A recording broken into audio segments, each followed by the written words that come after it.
secret girlfriends, all-night parties. But he still retained his position as the face of the nation's beloved television family, even as he continued to drift from the control of that family behind closed doors. Ricky Nelson was a teenager when his debut album broke at number 1. The album, simply titled Ricky, broke in October 1957. It quickly swept the airwaves, spending 2 weeks at the top of the Billboard LP chart. This marked him as the youngest to top the chart at the time. But this wasn't a situation that saw a teenager with a sunny disposition belt out fun songs. Ricky had already starred on television with The Adventures of Azie and Harriet, which happened to be one of the most watched shows on television in America. Every week, his viewership earned him not only acting accolades, but singing stars as well.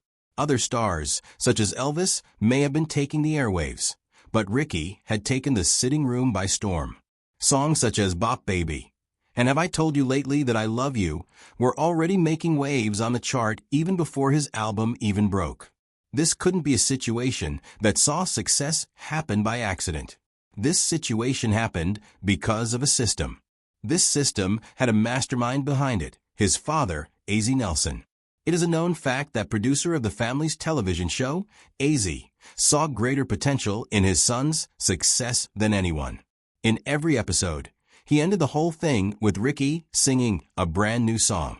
This wasn't child's play, but outright ingenious.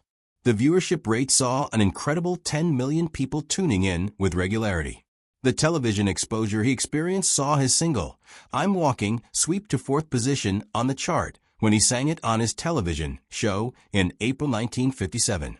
Even better, the reverse side, which described a teenager's romance, broke even bigger, settling on position 2 on the chart. No single event, particularly on a television show, had experienced as much success. Azie made sure that his songs were all part of the program's storyline, with his tight grip on where his boy Ricky appeared on television, which didn't even make him appear on the Ed Sullivan television show. So, why share the limelight when they could take it all for themselves? Then came Poor Little Fool. In August of 1958, it became the first recording to reach the top of the brand new Hot 100 chart from Billboard. That's history enough. But that's not all. The song came from the pen of a 15-year-old girl named Sharon Sheeley. Ricky recorded it grudgingly.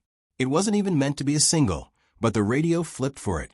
Despite Ricky's objections, it was released by his record label Imperial Records and shot straight to the top, where it stayed for 2 weeks, simultaneously charting in country music and R&B music, no less. That solidified his position within music history for all eternity. The song brings in royalties to his estate to this day. It's been recorded many times. But never again would anyone be number 1 on the Hot 100 chart. That's been locked tight by Ricky Nelson for all eternity. Between 1957 and 1962, he had 20 songs reach the top 40 on the chart. Only Elvis had more records during that period. The very first single he released with his new record company, Bebop Baby, sold over 1 million copies. The pre-orders for it before release were a whopping $750,000. The terms of his record contract were similarly excessive. It called for a minimum payment of $50,000 over a 5-year stretch, plus complete creative freedom on songs and album cover design. This is a sum unheard of, especially for a teenager.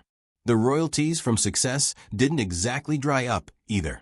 The television station pushed his records, of course. In 1960, he even had the Ricky Nelson International fan clubs with a staggering 9,000 chapters worldwide. Ricky Nelson wasn't rich, he was everywhere.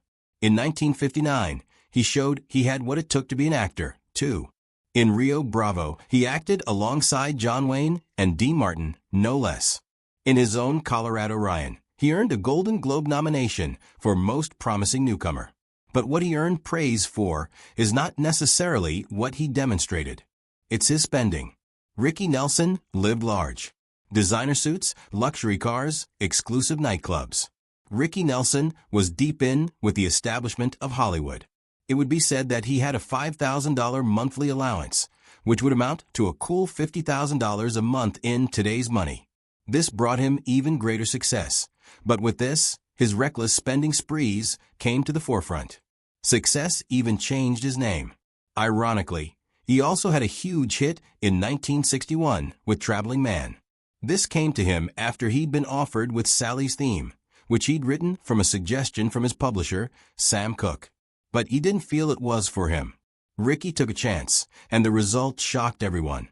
It quickly rose to #1, with 1 million copies sold within weeks. The B-side, Hello Merrill, also made it big. 2 huge successes on one single. Ricky had a knack for recognizing music that others didn't hear.